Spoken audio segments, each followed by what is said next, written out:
Hello.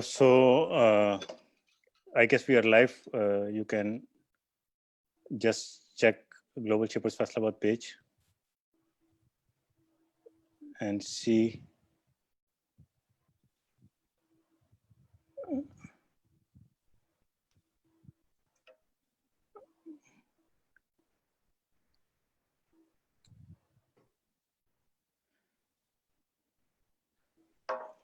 Okay, so welcome everyone to another COVID-19 live session.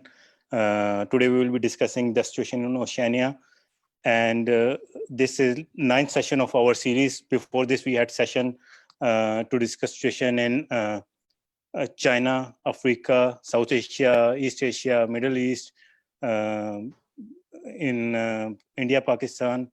So this is another session in which we will be discussing the situation in Oceania. And the purpose of this session is to bring each other together, bring all the hubs together to get all the verified information from authentic sources and to learn from each other's best practices. So now I would like to introduce our fellow shapers. I have Adam from Launceston Hub in Australia, and then I have Oceania from Apia Hub in Samoa, and Rachel from Gold Coast Hub has to join us. Hopefully she will join us soon. So I would like both of you to start with your introduction. Adam, please. Yeah, so my name's Adam. I live in Launceston in Tasmania, the little island off the south of Australia.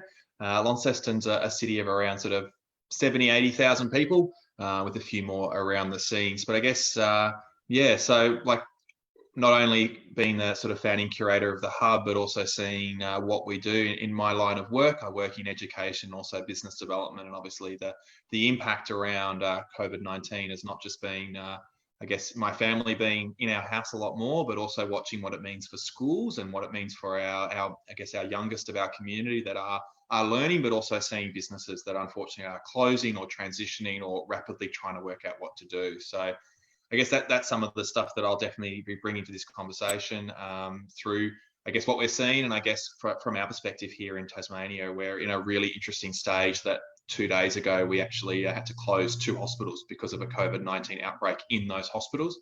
And so it's a very interesting time in our state. And yeah, looking forward to really sharing that with not only in this conversation, but with all the shapers that are watching as well. Great. Oceania, please. Sure. Hi guys, I'm Olisana, and just like Adam, I'm also a founding curator. I'm from Apia, Samoa, which is a tiny little island in the heart of the Pacific Ocean. It's around 200,000 people who live on the four main islands, and I currently live on Upolu, and I'm really excited to be part of this conversation as a small island girl, and sharing our experiences on just how we're dealing with COVID, and also our other fellow brothers and sisters who are in the Pacific Islands that are going through this pandemic together. So I'm pretty interested from a inclusion and a equity point of view, and I'm really interested to hear what everybody has to say around how this is affecting health and well-being, and also just, you know, access to healthcare generally, and the systems that we have in place around the world and how they will all need to change in response to this epidemic. So that's a background view. Great. So like so far, as of today, there have been more than 2 million cases worldwide, and out of those, there have been around 100,000 deaths and around 500,000 have recovered. So, but particularly coming to Oceania and specifically to Australia and Samoa, so I would like to know what is, Adam, exact situation in your city and country as a whole. Yeah, I think in Australia I think we've been lucky that we're an island, and then Tasmania is another island on that. So I think in terms of the worst of it, we're not probably seeing the numbers that we thought we would probably see. So we're currently at 6,400 cases of COVID-19 in Australia. Tasmania is around 160 at the moment. As I mentioned, we do have an outbreak of about 60 in the Northwest Coast hospitals in the last 3 days that has been announced, and all of those hospital staff have been quarantined for 14 days along with their families. So that means that there's about 5,000 people in those communities that are currently quarantined. But that's really, like, that's the big pressing thing that our country is facing, and it is only sort of an hour and a half up the road from where I am. In Australia, we are obviously doing the social distancing, staying 1.5 meters. There are obviously cafes, restaurants and bars. Any of those places that we congregate have closed and have been closed for a while. Each state is now starting to do restrictions. We're really lucky that most of the states are on school holidays at the moment, but some schools are starting to get ready to come back and getting ready for what that means. And it's interesting because you've got the advice, and then you've also got, I guess, what advice is being given to children and what advice are being given to sort of parents in their workplaces. And sometimes that conflicts and that creates some confusion, which is interesting to watch how that plays out, and being in that education space, watching what that means. But I guess from our perspective, I think Australia's doing quite well. We are obviously the term we all now know, flattening the curve. We all talk about it a lot. So I think Australia is on that process of doing that. The outbreak here in our local hospitals has probably turned that around a little bit, unfortunately. It's made it worse in our state particularly. But most of the cases for Australia has come from international arrivals. We haven't seen a great deal of community transmission in a widespread way. It's been very much based on suburbs in Melbourne, Sydney, other areas that we've seen that. Cruise ships have been one of the big sort of, I guess, but contact tracing back to cruise ships has been one of those big, I guess, issues, and it's caused some, I guess, controversy in the media as well, if that's played out. I'm sure that's probably something we can discuss a bit later, but I think, Australia's taken a pretty swift approach, but being an island and a series of islands in that way, we've probably been able to do that. And everybody that arrives in Australia has 14 days quarantine now in a hotel. And if you come into Tasmania, you actually have an extra 14 days, no matter where you've come from, anywhere. Even if you've travelled in Australia, you are still being quarantined for that reason, to try and look after the more vulnerable people, especially in Tasmania. We have the oldest population. We have an extremely unhealthy population. Chronic diseases are pretty commonplace in Tasmania. And so our state is extremely vulnerable to no matter what happens. So I guess that's the flip side, is that not only are we seeing the situation, but we're also aware of the vulnerabilities of our state compared to the rest of Australia. Great. I think all over the world, they are appreciating the response in Oceania as a whole, and Australia and New Zealand in particular, because all the countries in the region have taken pretty impressive steps in dealing with this pandemic. Like, I think it is more than just responding to this situation. Like, it is not just about flattening the curve in Australia. It is like eliminating it altogether, the sort of responses government has taken. So how about the situation in Samoa, Oceania? Could you shed some light on that? Yeah, so the government of Samoa, last month, they announced like SOE, which is a state of emergency, on the 22nd. And so we've been in quarantine for 3 weeks based on some suspected cases that came through on airline. And we're quite fortunate here in Samoa because it's been 3 weeks into quarantine and social distancing, and we still have no confirmed cases of coronavirus on island. So I think that this really goes back to our government's experience and our nation's experience with the measles epidemic that happened last year in Samoa around November, December. Just for context, for those of you who don't know, last year we had an outbreak of measles on island, and over 80 people died as of the 6th of January. So that was quite heartbreaking because over 90% of those deaths were children under the age of 5. And this was due to a vaccination. There were so many factors that were involved, but because of the way that the government responded to that, we were able to bring down the number of cases, which I think is over 5,000 from the measles. And so our experiences with measles just 6 months ago have really helped to make our government very proactive to the COVID pandemic. And we are acutely aware of the infrastructure that we have in place with regards to our healthcare system. We're so under-resourced, understaffed, and having gone through measles really showcased a lot of the shortfalls and the pitfalls in our healthcare system, and just how ill-equipped and ill-prepared we are as a small island to handle something like COVID. So I think 3 weeks in, probably day 18 now or more, and we still have no confirmed cases on island, but our government is starting to relax some measures, but we still have very strict border restrictions. So there's still a lockdown on planes. Ferries are now open into island, but not from other countries. We've started loosening up the restrictions in terms of going out, because before it was just supermarkets. We also said no public transportation was allowed, and access to healthcare facilities was the only reason that elderly or people should be out. So it's like supermarkets or the hospital. As of today, ferries are now allowed to be into island with limited times. Buses are allowed again, and restaurants with 2 meters, and you can only do takeaway options. So we're not as strict as our neighbors, such as Australia and New Zealand. And one of the things that I thought was really heartwarming was that those who came from the 14-day quarantine, we had students that were living abroad. We also had some family members that came in, and they all went to a quarantine section that the government had put aside. And just last week before Easter, it was really heartwarming to see all of the families reuniting again with their loved ones from overseas that had been in lockdown for that 14-day period.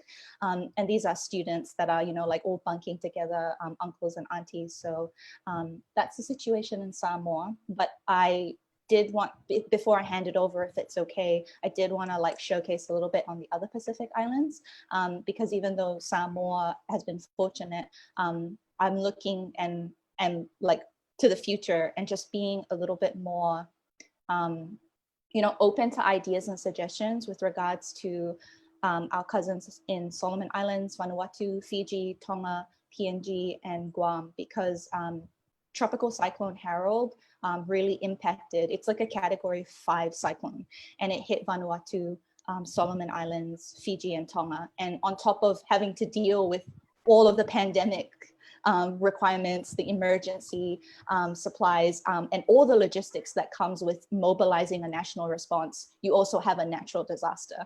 And so I would be really interested to have a conversation with everybody, because right now I'm just aware that governments, are just locking down and trying to take care of their own citizens. And it's times like this where it's how can we help? So that's just something that is on my mind at the moment, even though we have it fortunate. It is firstly, it is great to hear that there are no cases in Samoa, and I was a bit confused when I was searching on Worldometer. I couldn't find Samoa over there, so it is good to see that places like Norfolk Island and places in Samoa. It shows that government is taking steps. But as you said that there is one disaster after another, and Adam, I would like to ask you, how are people dealing with this? Some time ago, there were bushfires recently. People had to deal with that. Now, this pandemic. So, in very short span of time, so much damage has taken place. So, how are people responding to it? I think, look, Tasmania, we weren't as affected by the bushfire. So I think we were a little bit luckier in that way. So probably not seeing it as close to home on our island and in our state. But looking at, I guess, the other regions across Australia, I think we're probably watching that the outbreak is more occurring in cities where the international airports are and where those bustling urban populations are. And the bushfires have affected regional and remote communities. We may have seen the footage that we actually had the Australian Navy having to basically evacuate residents because there was no road out. That's not a city situation. That's in the rural spaces around our country. So it's sort of impacting in a different area. But I think our government learnt a lot, and I think people learnt a lot of how to respond to an emergency in that situation. It happening over Christmas. Australia is used to bushfires, but not on that scale and not of that length. And to think how long our bushfire season ran for was just, I guess, incredible for even those who went, look, we're used to bushfires, but this is insane. So that was really tough. But I think there was a lot of lessons learnt that a lot of that response around bushfires has been converted into COVID-19. So I know that, for example, the fire centre in New South Wales, where they manage the rural fire service, is now a COVID-19 response space. So they're very quickly switched over. So I think the ability at the higher levels to respond has been better because they've done those things. And they've also learnt from the areas that didn't quite go as well through the bushfire responses, even in our leadership structures as well, how to deal with those situations. So that's been good. But honestly, I think for the communities that were affected, I think sadly they're not being thought about in this situation because we have lockdown, as we've discussed. We're focused on our own streets, our own suburbs, our own cities, and our own states. And so as we're starting to do that more and more, I think unfortunately some of those communities aren't getting the support that they need. As we start to look at what is an essential service and what isn't, well, we're starting to consider, should we be doing all the building and the construction works and everything else? Because there's lots of people on site doing work that could create an outbreak. But for those people in those places, they don't have homes. We're being told not to travel. We're being told not to leave our council area. Well, those people had to flee many kilometres to get to a safe place. And obviously all the repercussions that come through that, the psychological trauma, everything else that comes through that, they haven't recovered and they probably won't recover for a while. I know my family personally, we were really keen for Easter to go to around Canberra and the Snowy Mountain scheme where they were affected by bushfires. And there's a campaign, Take an Empty Esky. We were going to go there and basically spend our money there and do our break there. Like, that can't happen. And so these communities are going to really struggle. So sadly, I think as much as, I guess, what you're raising, Alessandra, about supporting those in natural disasters, we also can't forget what's happened in the last 6-12 months of those communities who are trying to work out how to recover. They've unfortunately could be forgotten, and we can't do that to them. So that's something to really be aware of, and just realize this is one on top of another. Different areas are being affected, but the repercussions and the implications of that are affecting the entire nation. Great.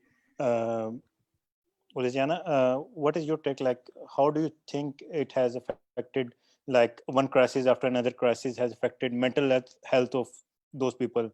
And how are they dealing with this situation? Like, it must be very frustrating for them to jump from one disaster to another disaster. So how do you see it? Yeah, I think that there have been a couple of baby steps taken forward since the measles epidemic. This is just from a Samoa perspective.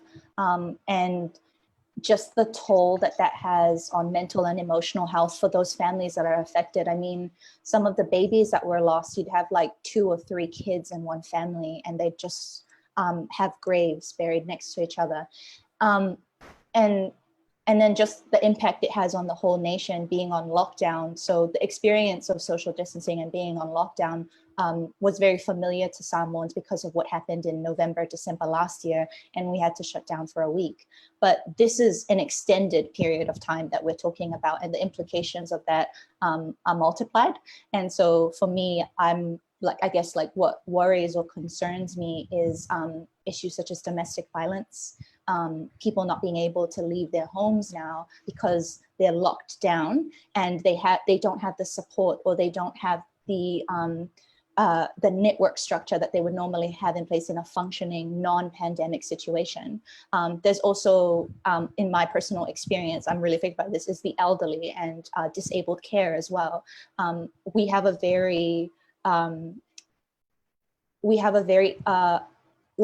deference towards elders kind of culture here in Samoa, and my great-grandparents are a huge part of my life, and just not being able to see them, but most importantly, them not being able to see their children, their grandchildren, their great-grandchildren, and having people around them, because we love giving hugs, we love kissing mama, and we love saying hi to our papas, but with the social distancing measures that we have in place, it can be quite a toll on the elderly who already, on top of their frail health, are going through all of this emotional, why aren't you visiting anymore, and why aren't you hugging me? And so it's strange for me to talk from outside the house.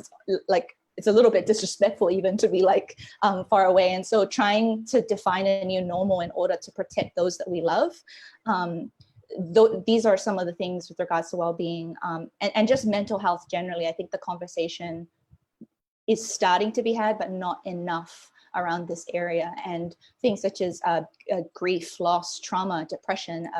There's so much that needs to be unpacked, and unfortunately, those resources are just not available. So, I mean, Adam, with his background in education, was talking about, like, digital literacy and people moving online. But for me, it's also health literacy. People in Samoa need to improve, not just like digitally speaking, but just generally like health speaking, and being able to communicate that in our language with the nuances of our culture in a respectful way to our elderly and to our parents.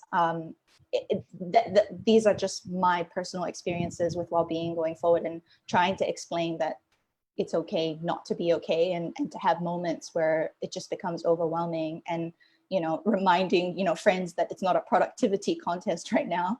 Everybody's being affected in a different way, and just extending a little bit more empathy towards others, which has been hard because it's taking a toll on individuals, and so being locked down in that house. Yeah, so that's just my take on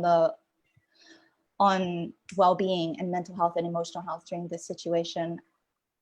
If I can quickly add, the one other thing that we're watching from an education perspective, I think, as you raise around the domestic violence, one of the things that we're aware of, and just taking it, like trying to work out how do we support through schools, is that there's, for a lot of families and for a lot of children, school is their safe place.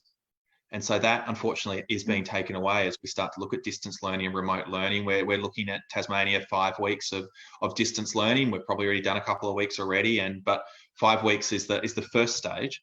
And so the question sort of is also, yeah, how do we, like, obviously looking after our elderly and those who are of poor health and in fragile situations for domestic violence reasons, but we also got to look at those children who maybe their only meal of the day, unfortunately, is when they come to school and get breakfast club at school or something like that. And that's something we've also got to be really aware of, that some of these kids, their homes aren't exactly the safest place, and we've got to look at how to still support them, even though that is the environment we're being telling them to stay in. So how is this digital education coming along? Like, are people used to it, or is it something new for the students, this whole concept of digital education, and how are they coping up with it?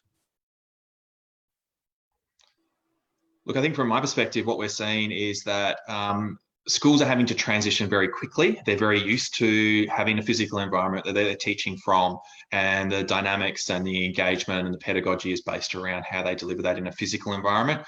And we've seen some schools who have transitioned really early to digital learning through potentially private schools making situations where they've made that call early, or schools that have had an outbreak and had to close for obvious reasons. We've seen quite a few schools that are simply going, well, let's just set up a webcam for 6 hours a day, and the teacher will see 30 kids on a screen, and that's how they're teaching. And we all know, like, if we did this for 6 hours, we'd drive ourselves insane. But that's what they're trying to do and trying to teach. So it's really starting to change the conversation around what learning could be. And I actually think it's the students that need the help, it's the parents that need the help, it's also the teachers that need the help to actually start looking at these new platforms and how they can and use digital technology better to access people's in their homes, and being able to look at how learning can be supported. But it's a whole of family situation. It's how do we support the parents who, some of them having to be working from home or potentially and unfortunately have lost their jobs. They're going to be involved in more of a carer role, and so how do they support their child through learning as well is part of that process. But I guess the digital learning is one aspect, but it's also offering some really interesting discussions in the education community, because we're looking at national testing in Australia that would have happened in about 4 weeks' time is not happening this year. Mid-year reports in our state have been scrapped because there's just no way they can prepare for that. And even the end of year exams, our university, we've got one university in Tasmania, and they've discussed an alternate entry process, which doesn't mean you need to sit an exam. And so we're also having this conversation beyond digital literacy and digital learning to also start to think about what learning could be in a bigger picture. And some forward-thinking education leaders are really getting into that space to probably accelerate the conversation that could be happening. I had a conversation with some business leaders recently that probably, to me, gives real sort of weight to this point, that we were discussing that the digital revolution that probably was going to happen in our economy over 10 years will probably happen in about 6 months. That's what we're looking at. And in these situations where everything has had to stop and restart, education, health, our family situation, the way we communicate, the way we do work. That's all transitioning really, really quickly. And there's probably some really good opportunities in that to do things better, but we've obviously just got to be really, really aware of that. I think you're right, but it's not just like Australia is a pretty advanced country, developed country, but in developing countries like Pakistan itself, I think the digital shift has gained momentum. Like we never expected that there would be a time when children will start taking classes online, but we could never imagine it. But now it is happening, and so I think this is one of the impact. And even like you said, there are some other aspects as well, like exams are cancelled, the board exams, government exams, and like government in Pakistan has launched its own education channel, through which children can get their education by watching television. So a rapid shift has happened in very short span of time, and there are a lot of learning opportunities in this. So Oceania, how are people like welcoming digital education in Samoa, and how are children responding to it, and how are their parents responding to it? Just before you start, I'm going to have to excuse myself for a moment. I can hear a child screaming down the hallway. I will be back in a moment. Yeah, sure. Thanks for the question. For education, I think you were asking like, how are people welcoming it? I think it's just that you don't have a choice at this point with everybody being on lockdown and social distancing. The shift and the acceleration to digital transformation is happening at a more rapid rate than we were anticipating. And for myself, who's quite interested in tech and quite interested in better digital literacy for the next generation of Samoa's leaders, I am so for it. And one of the things that I'm seeing now, which is exciting, is a lot less resistance. Having this conversation with principals and teachers and students before COVID and before measles was a lot harder because they just didn't understand why they needed to change the way that they were learning. And then I would sit down with some of my mentees and be talking with them now. The attitude has changed. Like they're way more receptive to hear about apps, about websites, about YouTube channels, about different ways that they can utilize the internet and technology to, learn themselves and also to better connect to their school. So one of the things I'm seeing that happened is my sister, for example, she's probably in year 13, just the year before you transition to university or higher learning. And she's talking about like a SIM card that one of the local phone companies here in Samoa is providing called the Zero SIM. So it doesn't cost the user any money to, like any of their data really, to access websites such as Moodle or their university website, their high school. And I found that was really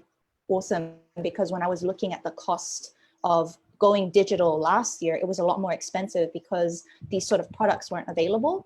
And so when I was having a chat, I was just at the supermarket and I ran into my principal from my high school, and she was like, hey, I'm so glad that you like chatted with me about Google Classroom. That's what we're using now. Thanks to you showing us how to use it, we can put all of our biology classes on it. And I was like, that is so awesome that like she's now taken the initiative to just build out her own classroom, because before it was myself trying to find the time and create the content relevant for science. But as Adam said, everything's been accelerated and teachers have had to be a lot more proactive, principals, educators just generally, on how they can deliver content and deliver like a good learning experience to students.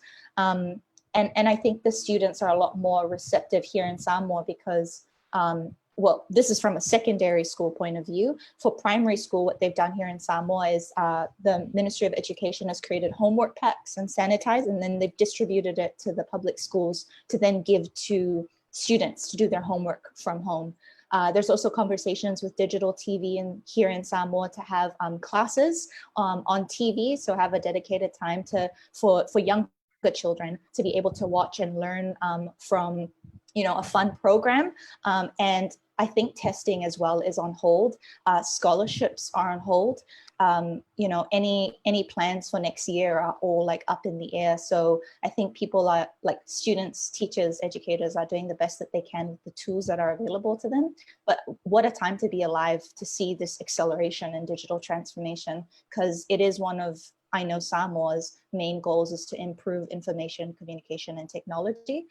And like, here I am thinking, oh, like begrudgingly, okay, this is what I'm going to have to do. I'm going to really have to cut through a lot of red tape, you know, go the mile. But what I'm seeing now is that, no, that's not the case. A lot of people, just the behavioral shift is really great to see.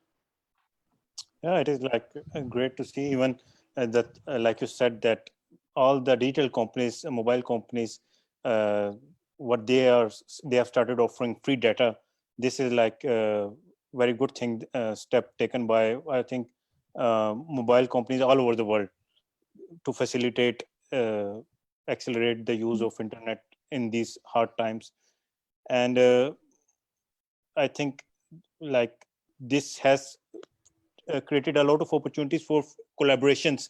Like if you're going for a digital education, like you, if classes are English, you, while sitting in Samoa, the schools can provide education to other countries as well. So best curriculum can be adopted, and like classes can be delivered while sitting anywhere in the world. So I think there is a lot of opportunities for education tech companies to work together and to collaborate and create lectures which are helpful for the students. Now, like coming to the in the side of economy, Adam, I would like to ask you, uh, what has been the impact on economy? First, what is the main sector of the Australian economy?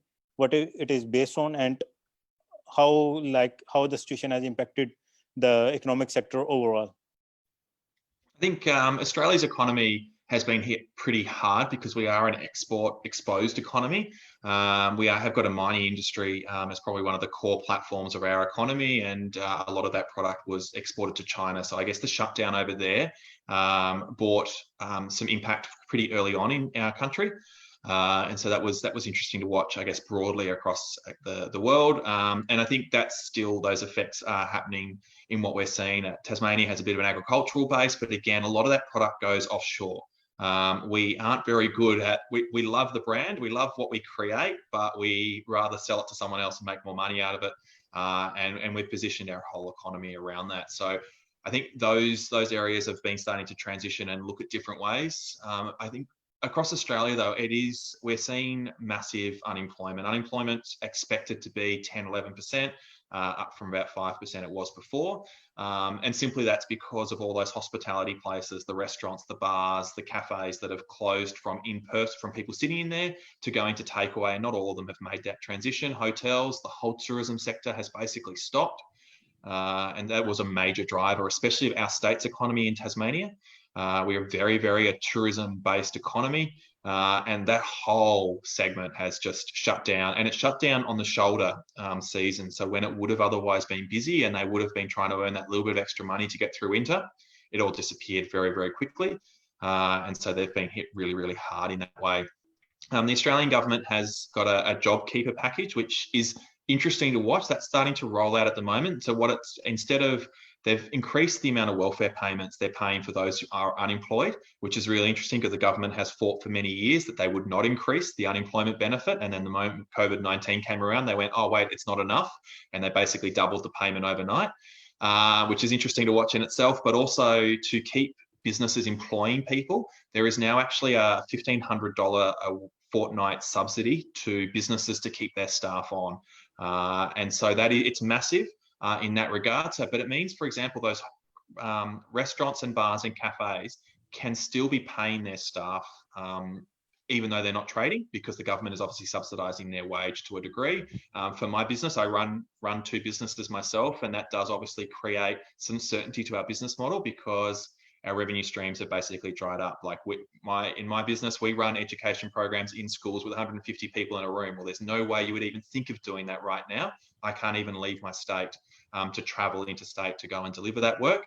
And so those sorts of things it's interesting to watch. And I think that's going to be a fascinating thing for the coming weeks and months in Australia, is that with so many people, like they're expecting 6 million people will be subsidised through that JobKeeper package. In a country of 24, 25 million, it's massive to think the government's subsidising that many people. And there's probably still 1 or 2 million people that are on unemployment queues as well. So it's incredible to see that support. So the economy will keep ticking along, but it will definitely not do it in the way it always has. Okay, what I would like to know is that what is like proportion of daily wage workers in your economy? Look, we probably don't have the same sort of structures in that sort of daily wage. We do have a lot of casual workers that unfortunately have effectively all been laid off.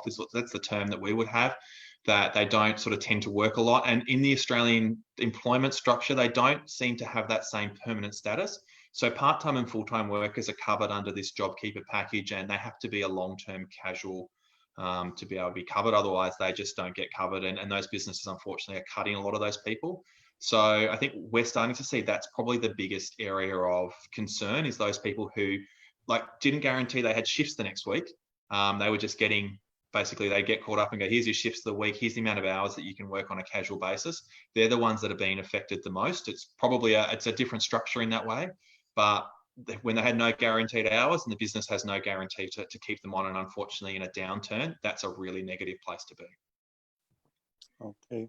So, Oceania, how about the situation in Samoa? How is your economy has been impacted? And before that, I would like to know the structure of your economy. Like, is it based on tourism, or do you have any major export? So, what is your structure of economy, and how the COVID has impacted your economy? Thanks for the question. For Samoa, we're very much a tourism-based economy. So one of the biggest, most hard-hitting sectors as a result of this pandemic is all the hoteliers, but more specifically the boutique resorts, because that's sort of our niche market in the Pacific Islands. And these are small business owners. They're like family-owned businesses. And a lot of what we're seeing now is that tourists that had booked, like a year in advance, are now pulling out. And one of the things that's affected me the most, like in this situation, is that my family has a business not in Samoa but in the Cook Islands, for example, and they had a projected 13 million in New Zealand dollars of revenue, and that's completely dried up because the European market was their main source of revenue. And so you're seeing mega businesses that have international tour operators, our retailers, or our hoteliers, and they're mothballing, they're closing up shop because they just can't afford the overheads. You're seeing staff being laid off. We had a business retreat, for a strategic planning session here in Samoa before they announced the state lockdown on the 22nd of March. We had it at a hotel on the 20th, and that same day they announced that 120 people were being laid off. And that was like one of the biggest hotels here on island, and to hear those kind of numbers being thrown around and the kind of impact that has on families, on people's job securities and on mental well-being, I can only imagine. And so economically speaking, what I see in the package that the government gave out earlier this month is it's very beneficial to the citizen. I'm a little bit concerned as a small business owner because I don't see any specific, huge benefits to myself as like a micro small businesses owner, but as a citizen, I'm very happy to see like a 10 cents reduction in power, 20 cents reduction in water, and that adds up to someone whose cash flow is now a lot more tighter in these coming months than it was, projected to be earlier this year. And we've also got our government trying to monitor interest rates. They're looking at a 50% reduction in loans over 6 months. And this is international loans. I think it was 20% on housing loans. And I guess for me, I just am curious as what the aftermath of this would be economically speaking, because some of the numbers that we heard, our financial institutions such as ANZ predict is that 1 out of every 5 people in the workforce will be laid off. So whether we do what Spain does, where they made firing people during COVID illegal, and then you can only temporarily lay people off and then have the discussion after this, we flatten the curve. Maybe that's something we can look at. But for myself as a small business owner, I've only seen, I think it's 335,000. That's like the guarantee that the government is giving out to subsidize local production. But I think that's manufacturing specific. And for someone who's in my line of work, I don't think I qualify. So yeah, that's a little unprecedented times we're in, that we just have to evolve and adapt our business models. I think one of the challenges, just building off what you're saying there about the recovery, like that's one of the conversations we've been having. But see, Australia's economy was not going great beforehand. Our interest rates are 0.25%. It's the lowest they can put them. And that was, they basically only had to do one small cut. So basically it is cheap as it's ever been to loan money, but they're still having to do interest-free loans and everything else to support through that. And I think that the conversation is that we're probably going to be at interest, basically no interest loans. And basically, I think we're sort of looking at sort of 12, 18, 24 months. So the recovery will probably see the current economic situation we're in. It's going to be how long those support happens. I think government stimulus is for a time around, I guess, the specific pandemic and the emergency that we're looking at. The question is how much longer do they keep those going so we can rebuild? I know from my perspective, and that JobKeeper package, and even just the conversation I had with businesses is going, how do we use this time to build a stronger business sector in this time that while there is potentially subsidies to build so we can come out really strong? But that's going to be the flip side, is that those who aren't, potentially they can't do that or they've had to shut down. It's probably going to be a really long haul out of this situation. We're looking at like 100 and something days in to this pandemic. It's going to be a lot more than 100 days to rebuild out the back end of it. We're looking in Australia, like we've got 2 major airlines. One of them is calling in administrators. They're about to lay off 10,000 workers. Qantas laid off 8,000 just to keep their trunk routes operating. So it's going to be really interesting to see how long will it be before everyone starts traveling again? How long is it before everyone starts buying and going out to restaurants and feels comfortable to stand closer than 1.5 meters to each other? It's going to take a lot of time. And unfortunately for some economies, that they can't go much further to create more stimulus than what they have. Yeah, you're right. Especially both of you said about the discount rate. Even in Pakistan, like in Pakistan, the discount rate was very high. It was like, it is still around 11 or 12%. But in this situation, government had to take emergency measures. So they are now offering like loan at 4% to companies to pay off salaries of their employees. They are like giving $4-5 million to companies just to pay salaries of their employees for coming few months. So that's one thing. But there is some contradiction in the step government in Australia is taking. Like now they are restricting foreign investment in Australia, because I think perhaps they are fearful that foreign companies might take over Australian assets. So like in this situation, I think they should like encourage any sort of inflows which can come into the economy. So, but I'm not sure. I think probably some of those things are, and it's really interesting to watch, because you've got the pandemic and their response, but then you've also got potentially some legacy political issues also playing out, and some of those are sadly maybe getting through as well. We've got a big discussion, probably the second half of last year, was around both climate change and also a new anti-discrimination bill federally in Australia. And those things are still moving along in light of all of this situation, and it is interesting to watch. So I think, and the foreign investment, I think, comes into that same spot, that it's not actually around a recovery, and even though we're talking about that now, that's a legacy political issue that somewhere, unfortunately, they're making ground when people are focused on other things, and it's something we've got to be really, really careful of. And I think that's something that we've noticed. Our parliament doesn't sit again till August. The Australian government the federal government is sitting back together when they've got certain bills to pass, but there is a big discussion around having some oversight in this situation, because yes, we need to focus on what's happening. Our leaders are really stepping up, we've just got to be really careful that we basically, are doing what needs to be done from a leadership perspective to provide oversight and insight and to build strong out of this, but also just not let things slip through that wouldn't get slipped through in a normal day-to-day democratic government. Great. So like what I am a bit worried about is like government is taking measures, even though despite all the political issues, I think on COVID, there is still some sort of consensus in political system that they have to do something. But I'm a bit worried about the informal sector of the economy. Like you earlier mentioned that they are giving payments to those who are like in long-term employment, and especially similarly in some. So, but how can like governments all over the world assist the informal sector, the people working in informal sector? What can be done about them? Because they are, look, I think from like, yes, I was going to say, from an Australian perspective, I think one of the challenges is what they've considered those long-term casuals. Now, Australian businesses have probably taken advantage of casuals for far too long and taken advantage of that employment situation, Australian businesses. There are reasons to have them, but there are reasons that potentially businesses should have transitioned earlier. And so there was some strengthening around that. I think there's probably actually got to be firmer around that. And there's a lot of businesses that have casuals so they can drop them basically at the drop of a hat. They can go, look, you haven't got work tomorrow, don't come back.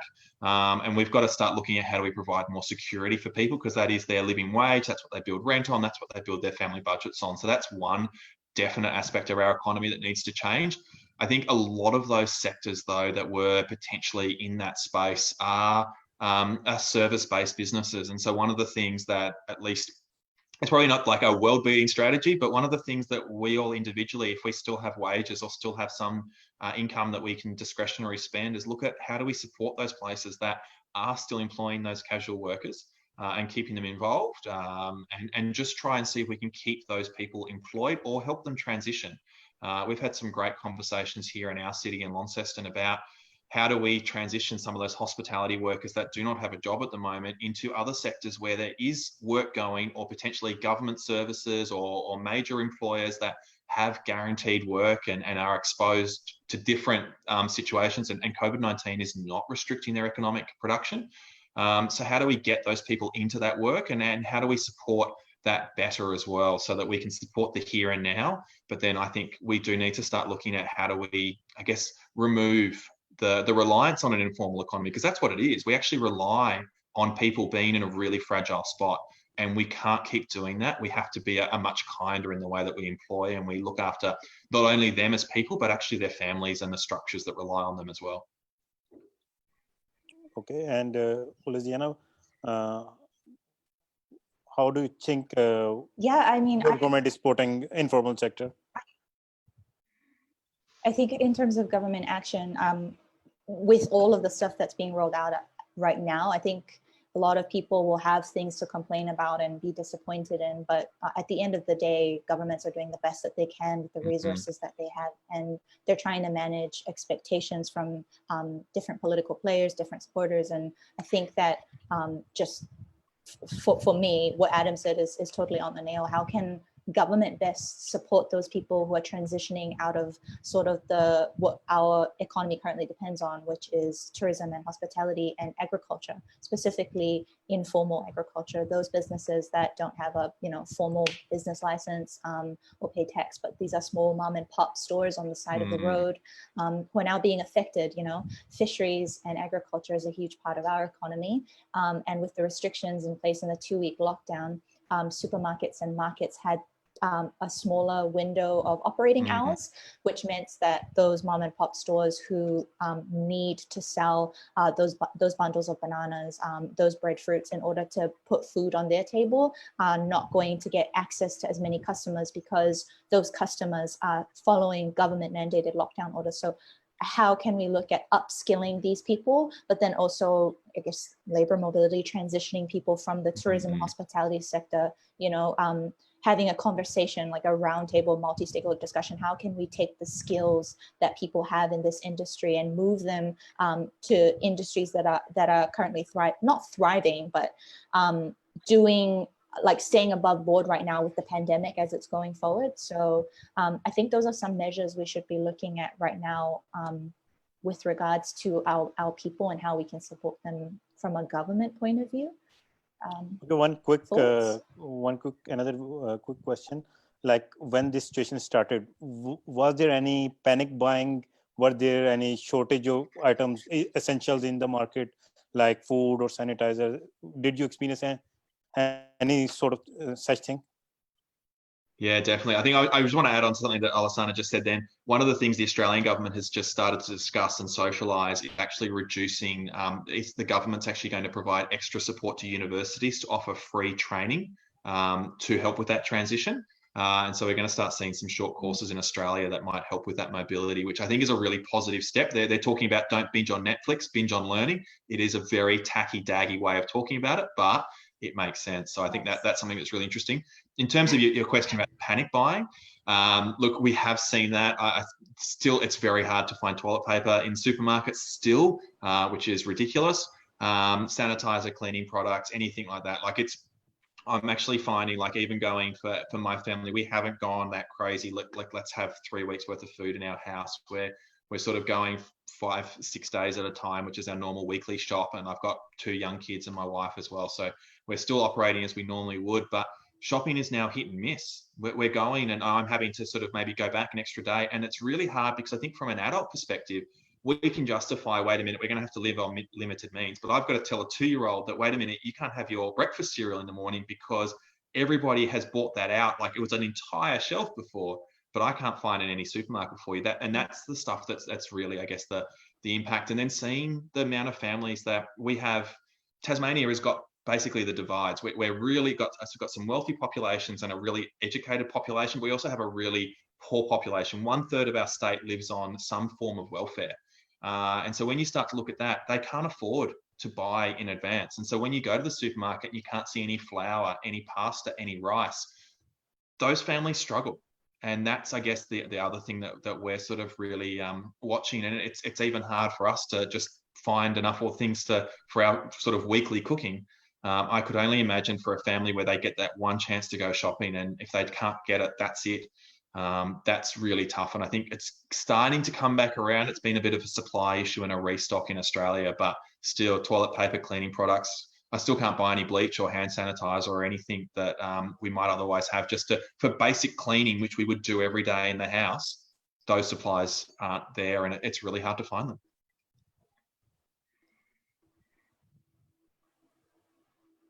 Awesome. And if I can just like build off of Adam with regards to like panic buying, I haven't personally seen the extreme that I do on the internet with like just cases of missing products or like shelves of like, in fact, like I think just one of the tourism campaigns we had before COVID really hit hard was one of our hotels took photos of like toilet paper rolls to try and attract people because we just had like a surplus. And I think one of the jokes is this just goes to show our resilience as people. We take the mickey out of everything.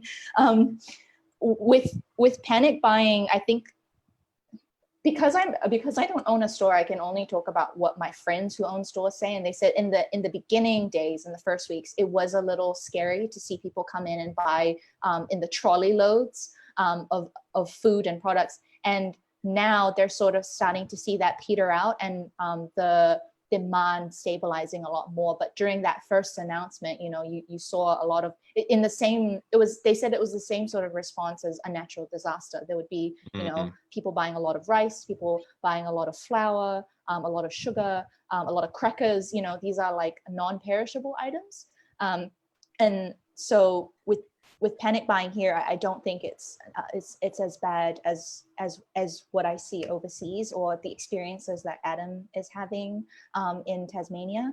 So yeah, I think, but also just reverting back to what you said about the programs that you guys are having and what Abu Bakar said about, cross-hub collaboration, cross-country collaboration. I think the data or the insights that we all learn as countries onto like implementing these transition programs should be shared on some like open forum or like network that we can access and see what has worked for Australia, what has worked for Pakistan, and how can we adapt that to our local context, what has worked in transitioning these workers. I'm like really interested to see if that information, the governments would be willing to collaborate and share for the benefit of all of these people. So sorry, just circling back around.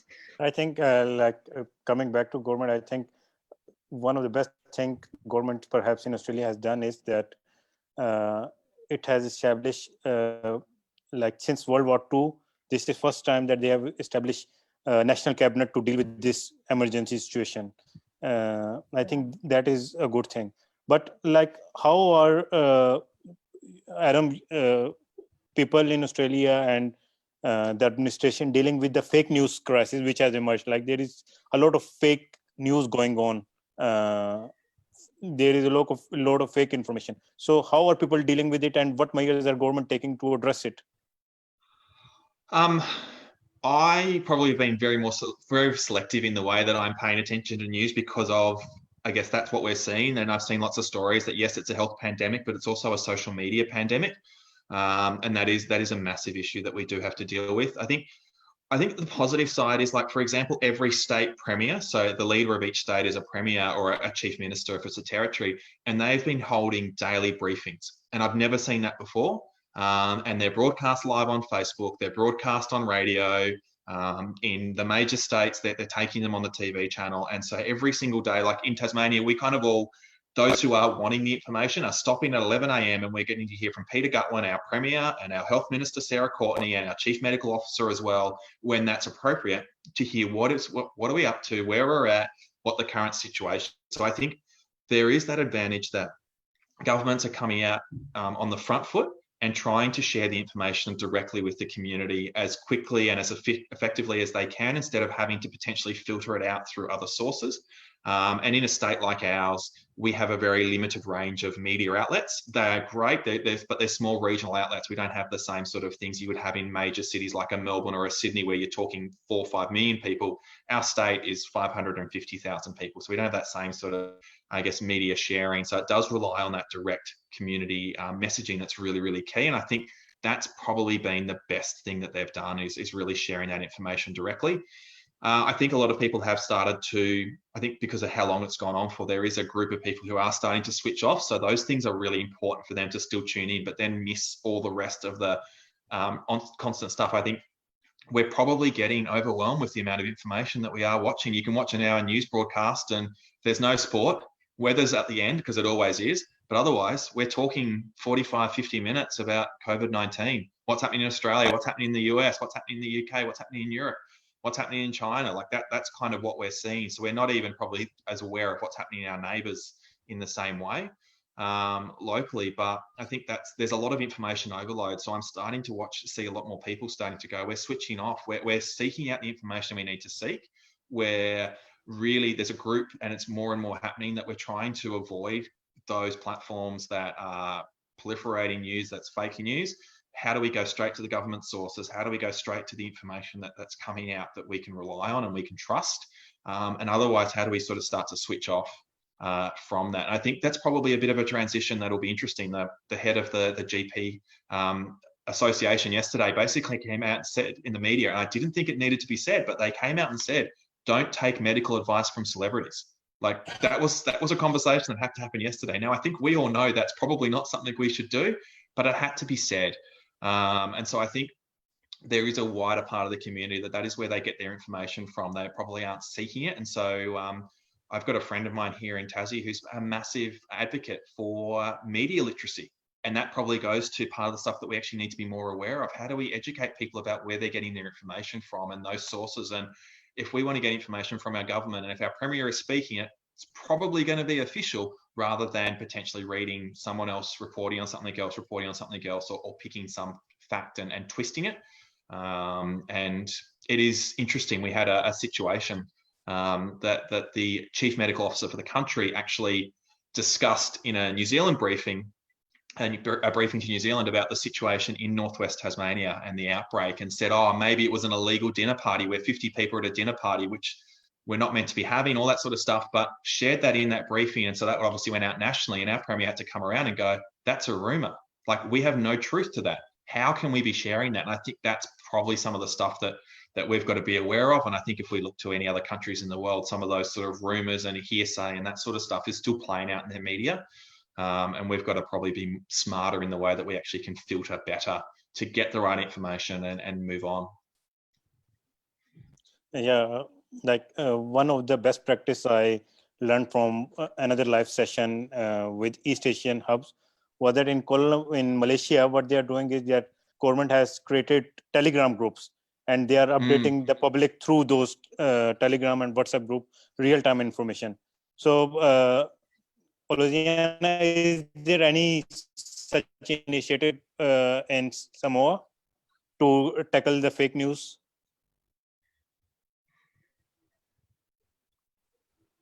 Yeah, Hello? I think, yeah, I do think Samuel has struggled with fake. Hello, sorry, my connection is a little unstable. We can hear you now.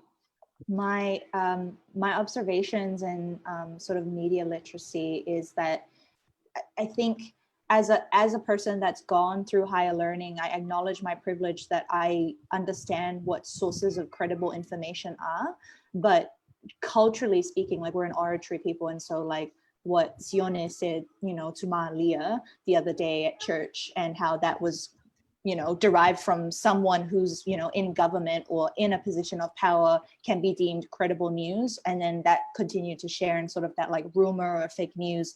And also just knowing that just because it's on Facebook or Instagram does not necessarily make it true.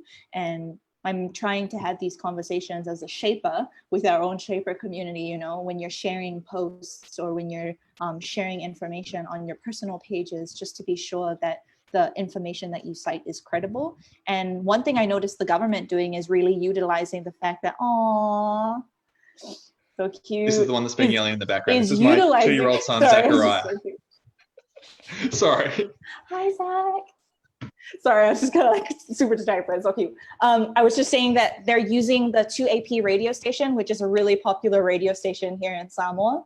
And they're partnering with the government of Samoa's Facebook page to do daily streams and official announcements. So oftentimes I would find in our own Samoan language that the updates come through 2AP Live on their Samoan government Facebook page before it gets officially announced as a like press secretariat briefing. So that's, and it's always done by the Prime Minister. So there would be a radio host or a translator, and then there would be someone doing sign language behind him, and they would be filming that on just like, you know, a mobile device. It's not a really fancy setup, but it does the job, and it gets the information out to our people, and then those lives are then saved for future viewing. And then I find when I go back to the Ministry of Health website, it's not as up to date as Facebook. But I think just trying to teach our people who sources of credible information are on Facebook and what like verified pages mean. And just as you said with your premiere, if it comes from our Prime Minister, it's probably going to be announced in a press briefing. It's going to be announced on our newspapers and magazines. So we also I'm using past tense, but are having issues with fake news in terms of sensationalist news being shared by bloggers that have anonymous handles, and these are not your average like keyboard warriors. It's been a whole thing in Samoa at the moment. And so with COVID coming around, the blogger called Olapi is also resurfacing and just sharing some very sensationalist information. But because there's like that one tidbit of truth in the you know, in the 5-minute read, people latch onto it and then share it and continue to comment on it and perpetuate rumors.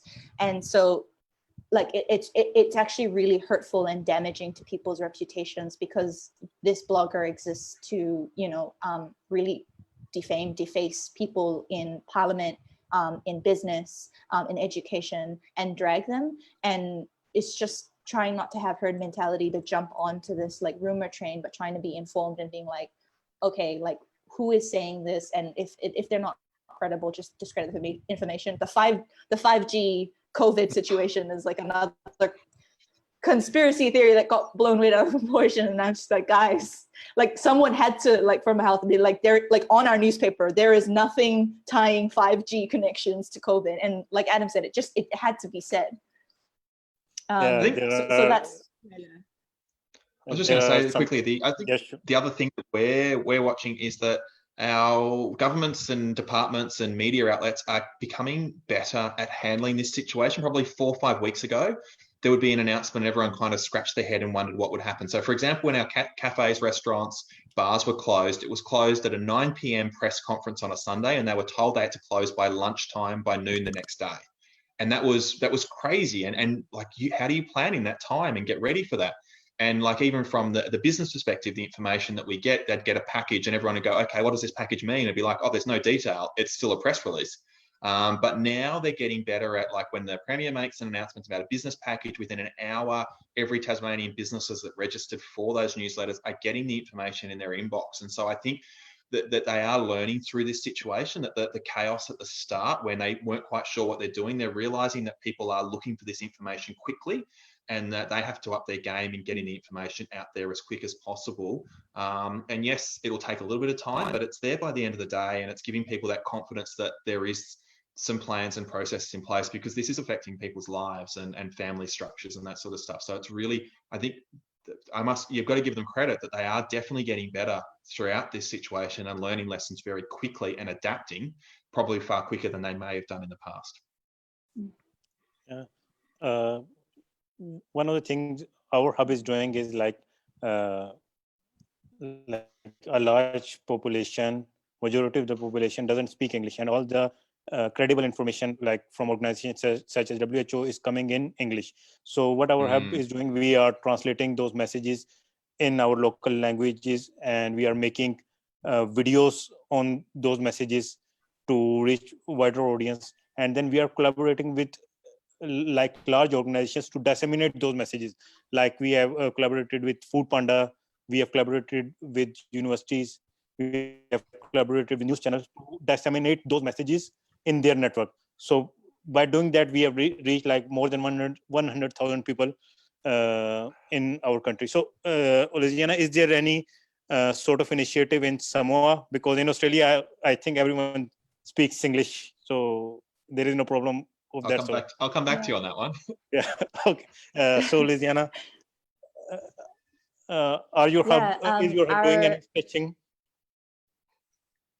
Our curatorship is focused on check-ins with our own members at the moment, but we are looking, because we had an existing project that we were going to take forward, which was called the Atamai Project.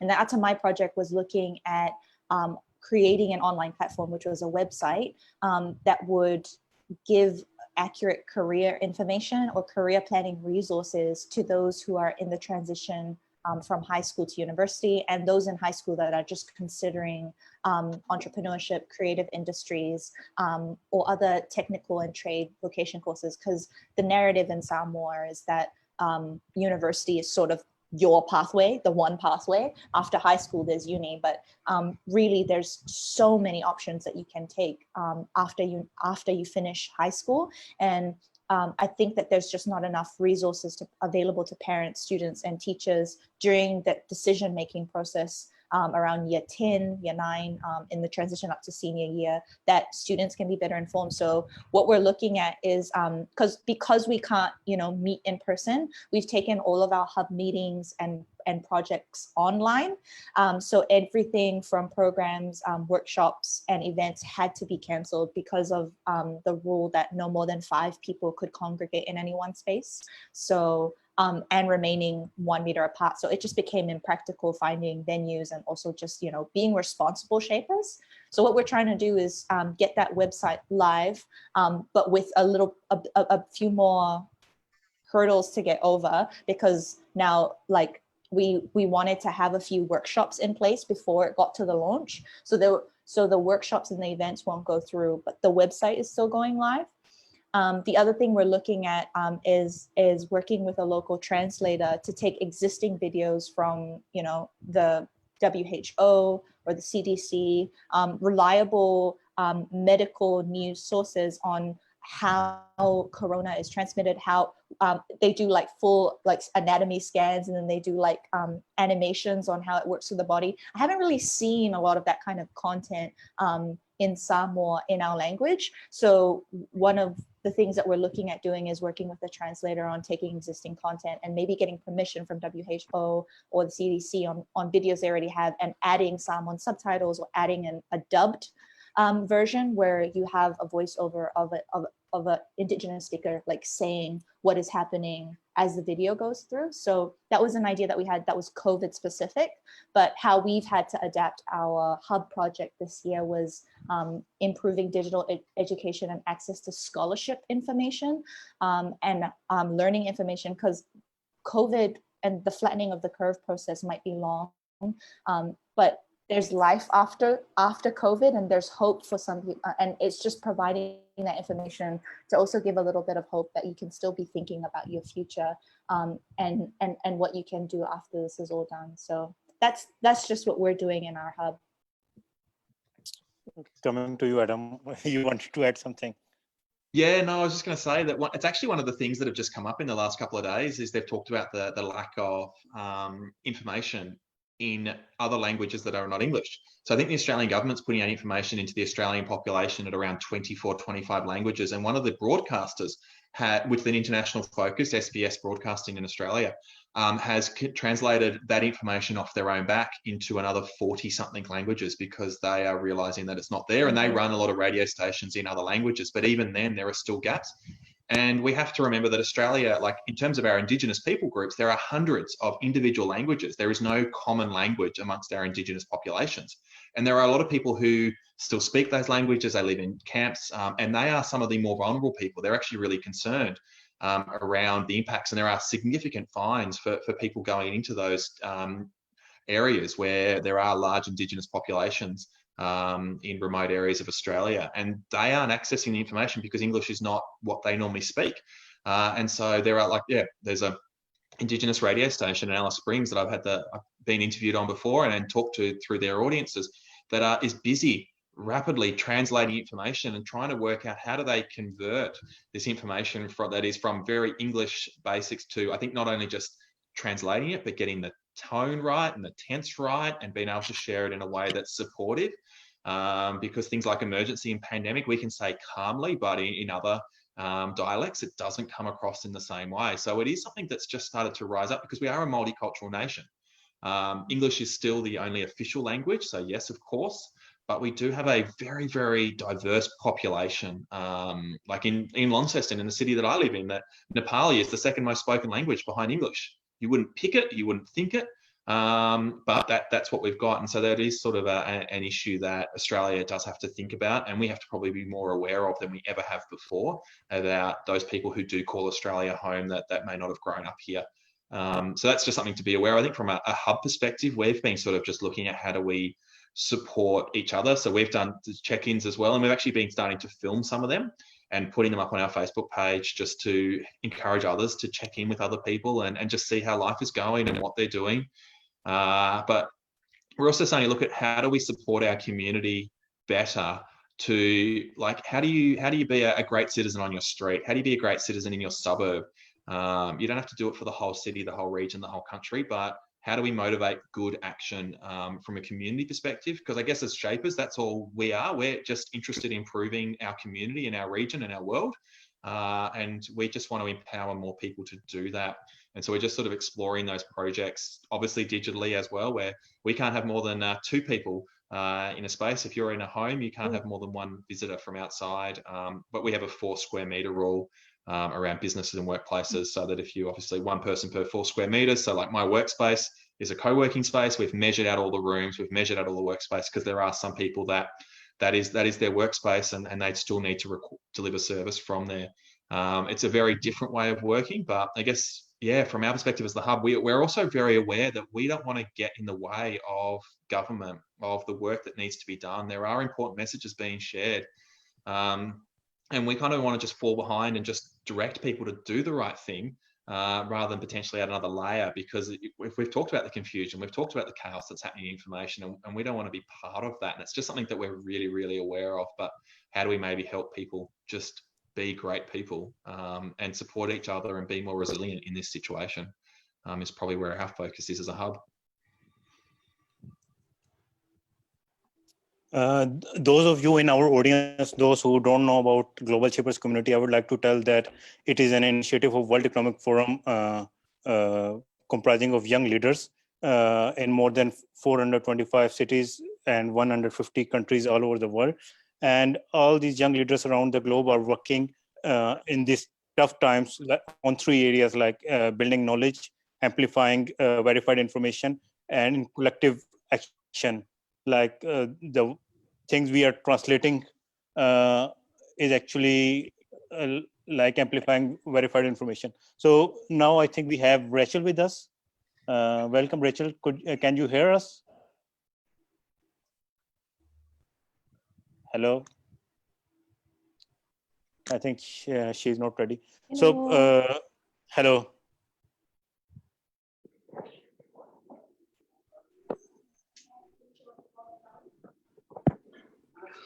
Hello. Hello. Oh Hello, my goodness. Rachel. You guys, can We you hear cannot me? see your face. We can hear you, but we cannot see you. Oh gosh. There you Yeah, are. we can see you now. Hello. Welcome. Hold on a second. 1 second. I apologize because I'm terribly, terribly late. I think I had my settings on my calendar completely wrong. Daylight savings or something. But I've been putting my little one to, so I apologize for being late. We've been anyway. No issues. You will catch up. So everyone, we have Rachel with us from Gold Coast Hub in Australia. Rachel, could you introduce, give a brief introduction about yourself to our listeners? Yes, sure. Yes, so I'm the founding curator of the Global Shapers Gold Coast Hub. I'm also a mother of a little 3-year-old. So sorry, this time of night has been quite manic. It's getting kids to bed and showering and toileting, feeding the family. I can see, Adam, you're in the same boat. So it's just getting family life in order. And we've also just launched a working from home. Supporting one of our global shapers at the moment who's doing a live event. So just been kind of caught multitasking by helping to get the word out there for that event, that live event that's happening now. So I apologize for being late. But yeah, would love to be part of the discussion with you guys. So I think since we have Adam from Australia, so he has provided us with a lot of insights of what is happening in Tasmania particularly and Australia as a whole. So what is situation in your part of Australia? I think both the parts are quite afar from each other. So how do you see the situation in your city? In Queensland at the moment? Yeah. Well, we've basically closed our borders to other states. So that's become quite a strict rule. But so particularly with Easter, a lot of people around in Queensland, they go camping. It's a big part of our culture to do that. So we've been given strict rules not to cross the border, to stay in our region, to stay in our home. Basically, social distancing measures are you're allowed 2 visitors in your house at any given time. So regardless of how many family members live in your household, you're only allowed 2 visitors. There have been some positives that, you know, for some people that have come out of this. So one of the things I guess I've really loved is that the government's offered free childcare services. So basically I can put my little one in childcare for free now. It doesn't cost me anything. But I understand like the way they've structured that policy means that child centres need to apply for like a JobKeeper to keep, you know, themselves not running at a loss. And also they've implemented like a working from home Australian Taxation Office sort of benefit where 80 cents an hour, which is a very conservative, sorry, not conservative, very generous amount that we can claim per hour just simply from working from home. So that there have been some positive policies coming into place. But of course, there's also been some major repercussions where friends have lost jobs and, you know, those that have been reliant on businesses have had to close down. So I think when we've seen those kind of realities happen that have disrupted our routines, that has been quite a bit of a shock to the system. In start of this discussion, Adam told us about that due to this situation, 2 of the hospitals in Tasmania are closed now.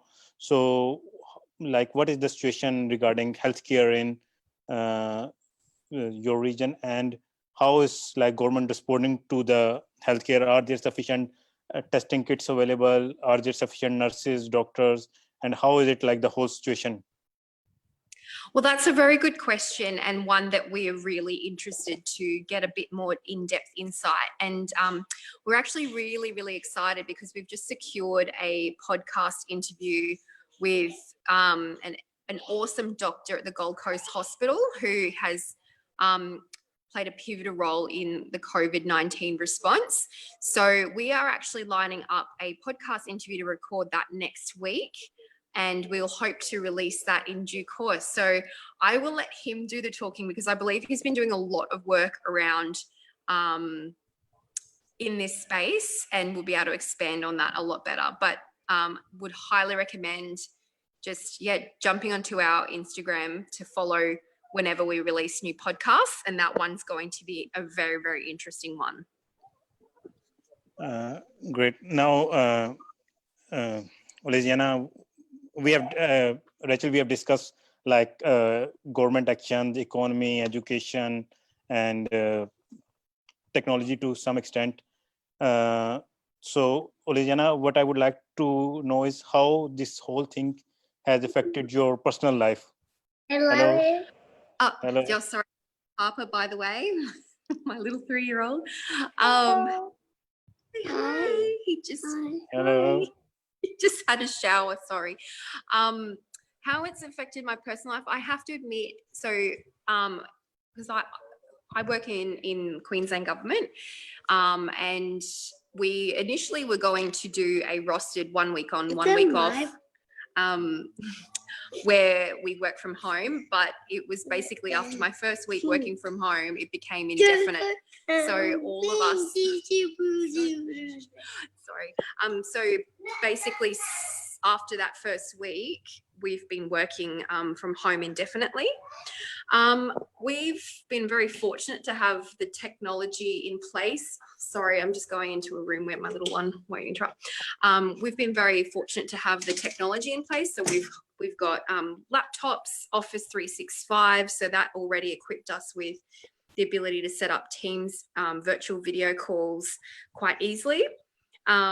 So from the transition perspective, it's been very straightforward, very streamlined for us. And we've got more than 3,000 staff in our department across the state in all the regions. So we've actually found it's been great. I've been able to get more time back in my life that I think a lot of us don't often get. So, you know, we spend several hours on public transport each day that we now have back to do things like spend time with our children or get on top of house chores or sleep in. So that's been great. But I think, from a personal perspective, you know, I guess it's just getting used to doing, slowing down and being more present at home.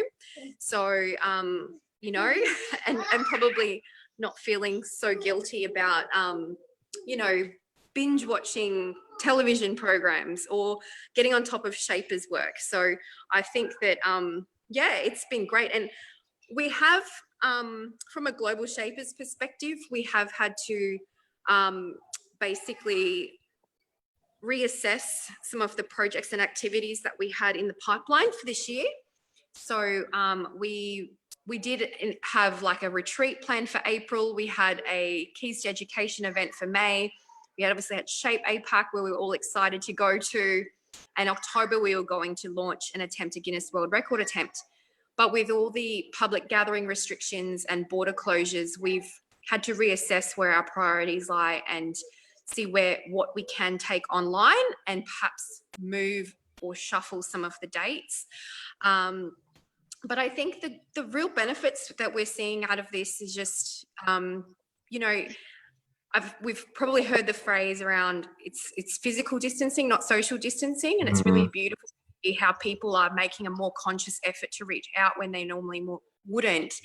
And yeah, I think random acts of kindness don't go unnoticed in this time, at this, you know, current climate. And I have to say, like, a beautiful moment was when one of my next door neighbours just came over. I'd never met and spoken to her before because she was quite new, and she just offered a punnet of blueberries. And she was just like, I just had a few and I thought it would be nice to share them. And I was like, oh, that's so lovely. And my son loves blueberries. So, you know, things like that really show the beauty behind and humanity within people. And I think that's been a real beautiful, positive impact that I've personally experienced out of it. Coming to you, Oceania, how do you spend your time now? Like, what did you do previously before this thing, and what is your routine now? How has everything changed for you? I think with my personality type, like it's a nice sort of introspective period where I get to sort of declutter the mental space, because before I would just be so on all the time and, like, you know, keeping occupied with everything. But with COVID slowing a lot down, I have a lot more time to, like, clean and, like, spend quality time with my family, because we have a house of workaholics. So it was a bit weird for the first week, just like being in the same space and having so much time to spend together.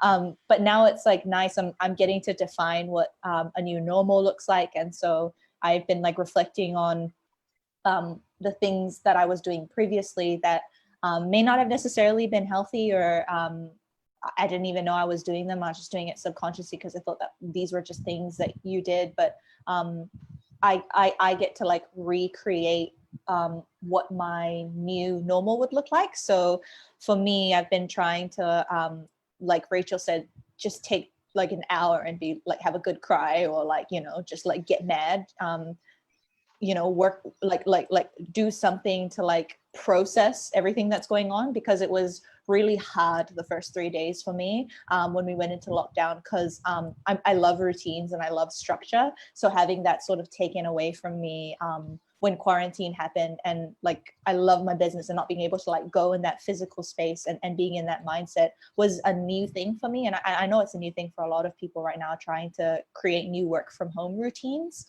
I also, like, valued, like,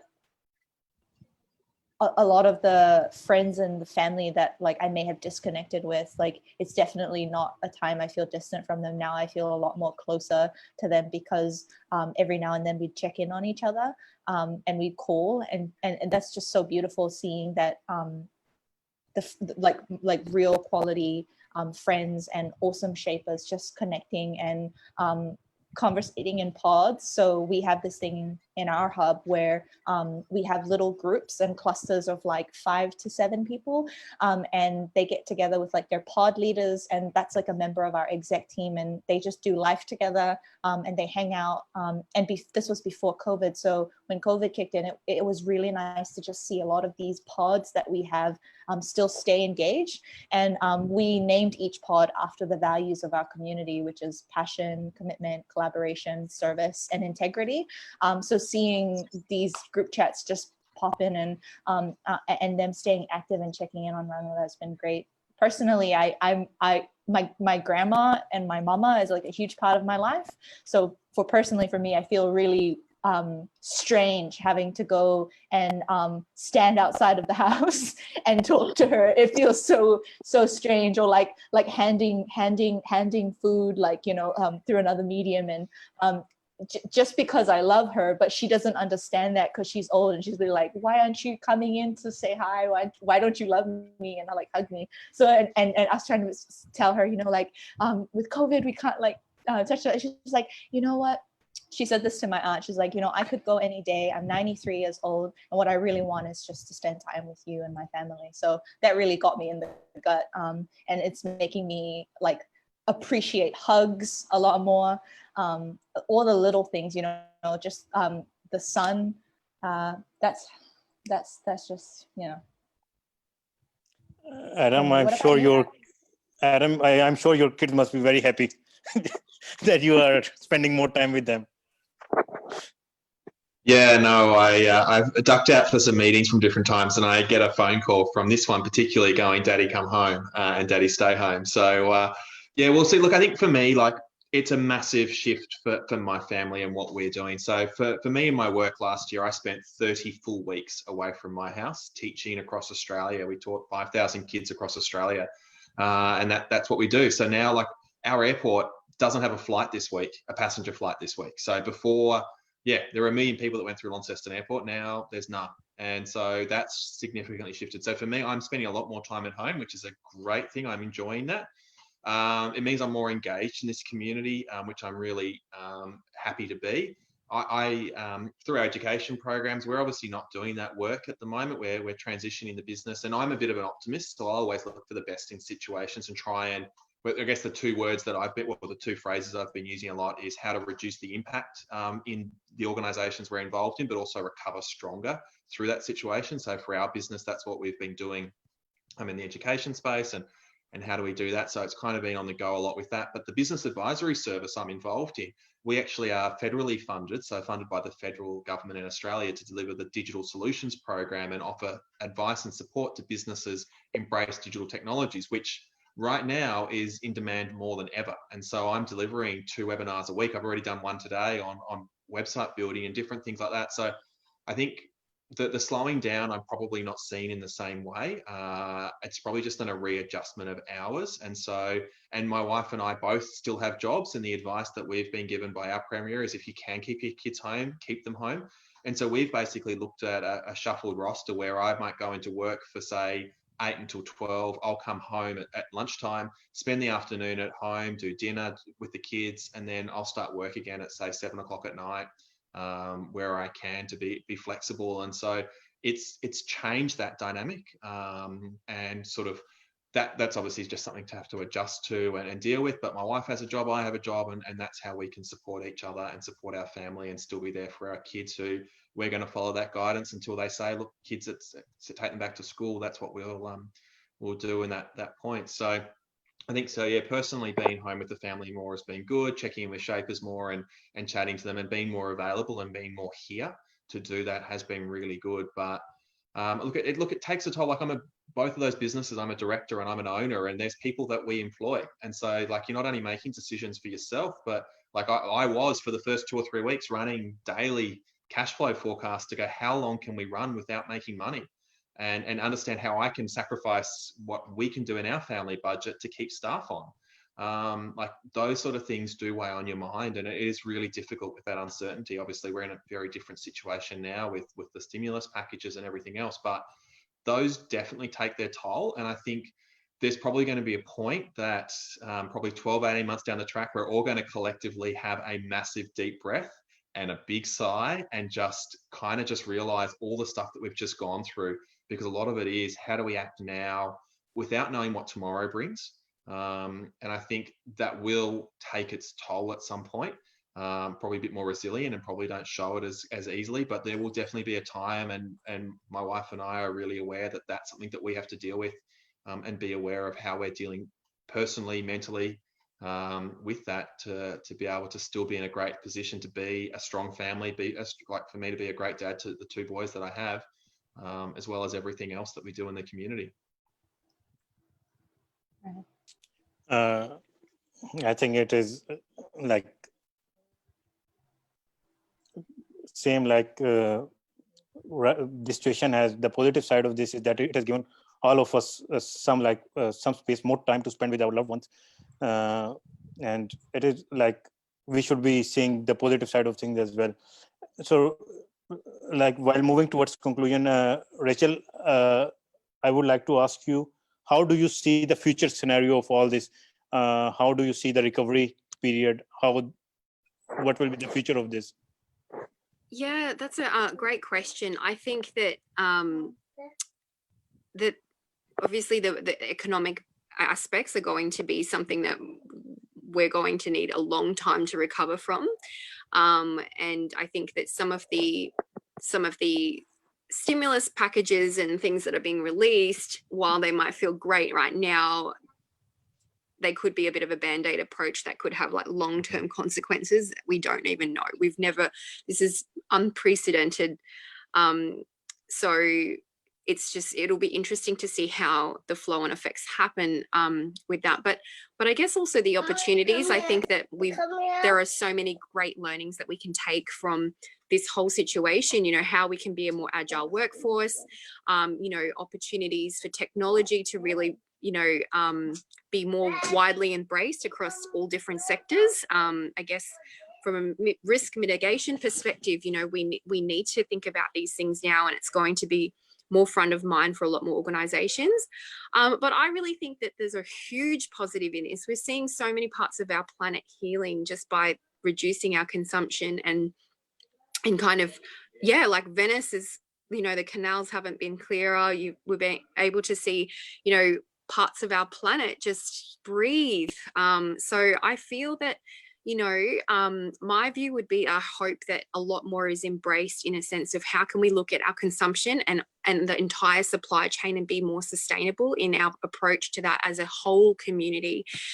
We've shown that we can be agile, that we can collaborate globally and swiftly.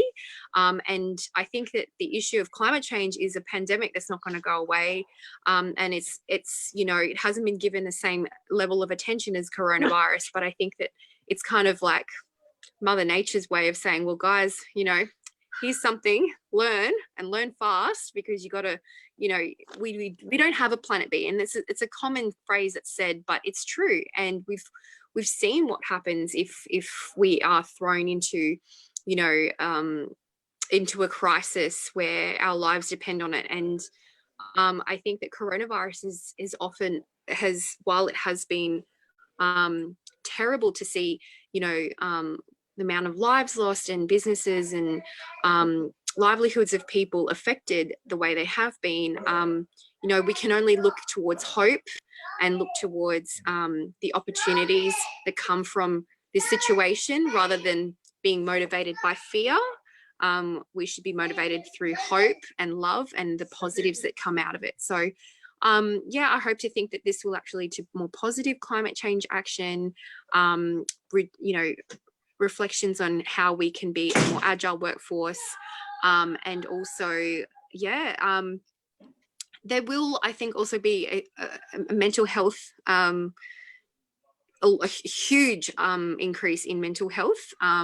It already was, I guess, a pandemic leading up to this, and now it will be even more prevalent than ever. So I think we need to, really care for one another at this time, particularly those who are already isolated. That the mental health aspects of that can be, isolation can increase depression and all of these other things. So, I think there are going to be some very unprecedented flow-on effects that come out as a result of this whole situation. But we've got to look towards the hope and the positives from it. Like coming to you, Lejana, in the end, I would like to ask you to share any specific observation which you have, or any message you would like to share with everyone watching us or those who will watch us later. So what is your message for them? I think in terms of special observations, like Rachel said, I think mental and emotional well-being during this time has just been brought up to the front more. And I hope that after and during COVID that people would be more open to having these conversations with their loved ones, with checking in on one another during these isolating times. It doesn't have to be socially isolating. And like I know it's a word that people throw around a lot, but really try with empathy, because like just my experiences being treating mental health, you know, it's not the same as a physical injury. And in my culture, a physical injury is treated with a lot more grace and a lot more understanding and a lot more, you know, leeway. But, you know, I feel that now is the time that people should be having these conversations and should be looking up more information, you know, should be calling helplines, should be checking in on one another and just seeing that, you know, people are okay, because these are very unprecedented times. The other thing I definitely want to jump on is, you know, climate change, guys. Like on top of coronavirus, there was tropical cyclone that affected the Pacific Islands just last week, and it was a category 5, which means that infrastructure is just flattened. And I think that we really need to look at what was not working before coronaviruses hit us, not just in terms of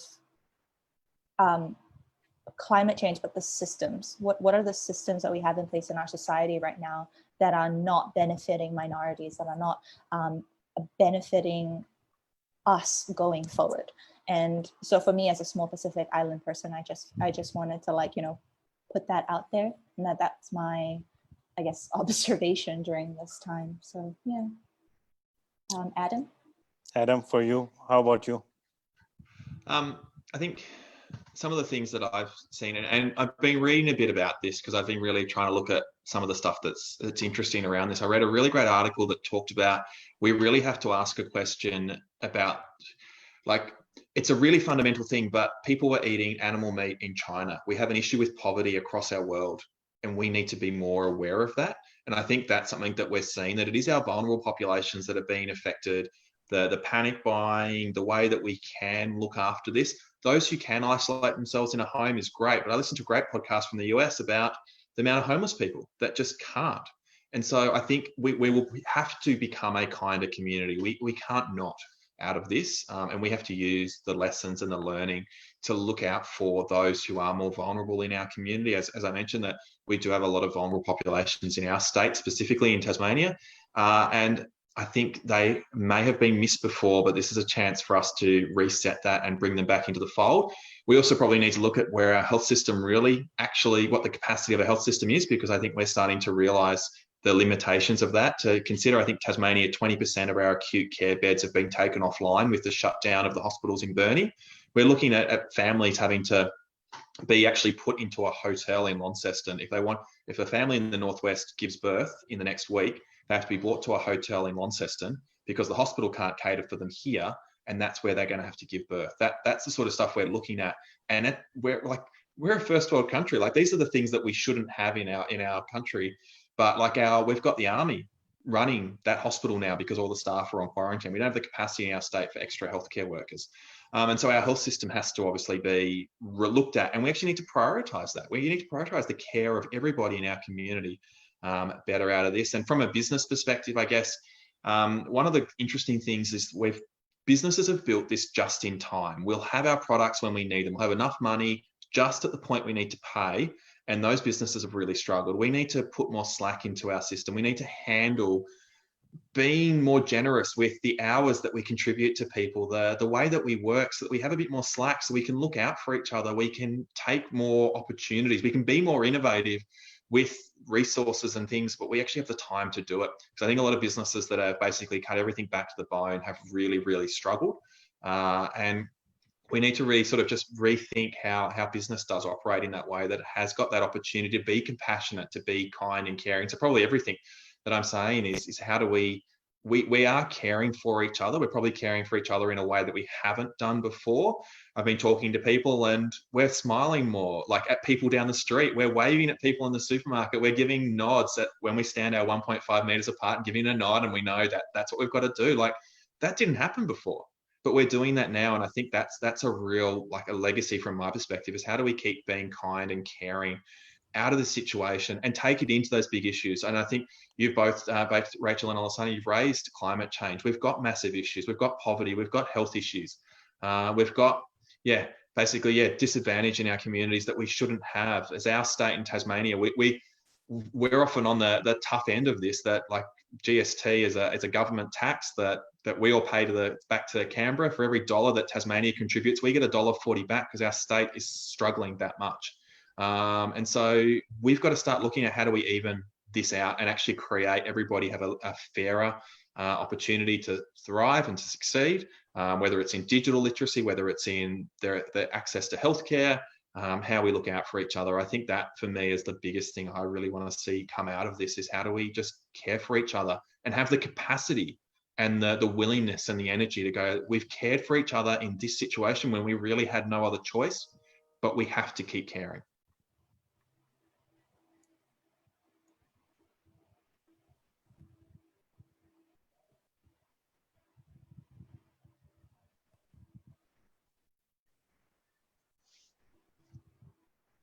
Hello.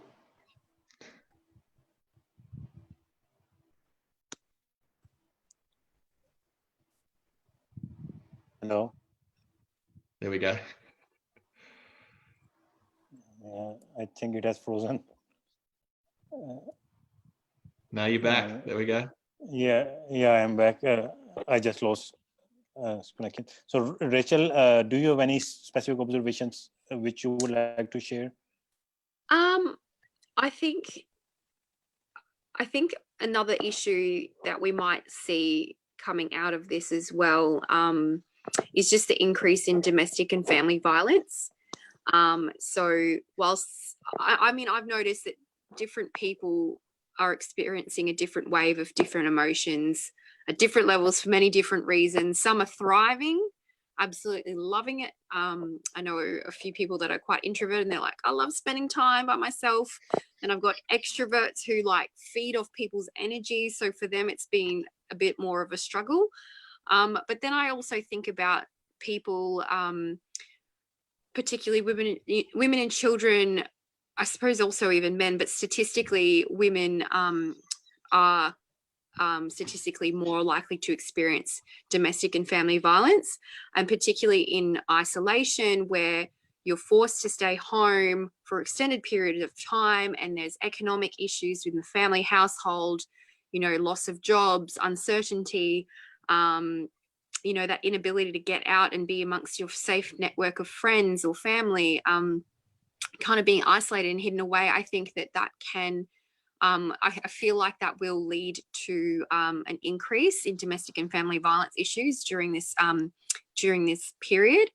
So it's been really good though to see that the government has acknowledged that, and they've actually invested more support, quite a considerable amount of funding to support the services around this. So that's been really good. And I think, to be honest, it's just been so good to see how responsive the government has been to activating things so quickly. I think they often get, you know, a bad rap of red tape. And I think that this situation has just shown that you can get your act together pretty damn quickly. So, you know, hopefully it sets somewhat of a pace, but I understand that, yeah, there's always like a positive and a negative of any sort of policy implementation. So not having time to think things through can also have its repercussions. But I think, you know, they're doing the best job that they can given the circumstances, and I think that it's good. But yeah, not much more. Yeah. Okay. What I feel is that despite like the terms we have coined, social distancing, the whole crisis has brought us together. Actually, we are connecting more with each other. We are like taking care of more for each other. And I think for future, we should take this thing forward. Like we should care about not just about ourselves, for our communities. I think that is the main purpose of Global Shapers community, that we take care of our communities and create impact globally. And after this crisis, we should continue doing that. Like as we have discussed, all of us, that climate is a major issue. Right now, the Earth is repairing itself, but what will happen later on? So we should take care about climate change. Then, as I really like what Adam said, that we need to take care of for the vulnerable people, and like how he has planned spent so much time just to figure out how he can accommodate his own stuff. I think this sort of feeling, this sort of initiative, this sort of care, the empathy for people around us, that's the key thing we should take forward after this crisis is over. Like in the end, that's my take on it. And I would like to thank all of you for sparing some time, especially for you. You have like midnight in Samoa.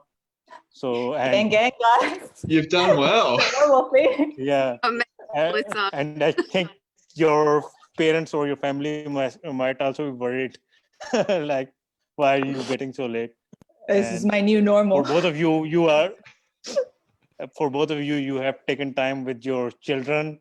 So thank you very much. I hope we continue this conversation later on as well. And we have got really good insights from your experience, from your countries, from your region as a whole. And I look forward to connect with you again, with all of you. So thank you all. Absolutely. Thank you for Thanks for setting initiating up this this. discussion. Yeah, we will stay in touch. If you have anything else, then you can add. Otherwise, I think we should be concluding this. All right. Cheers. Good night, everyone. Stay safe Okay. and well. Night, See you Rachel. all Night, later. Thank you very much. Have a Good good night. afternoon. Abubakar. See you. Thank Bye, you. guys. Thank you. See you. Bye. Goodbye. Goodbye.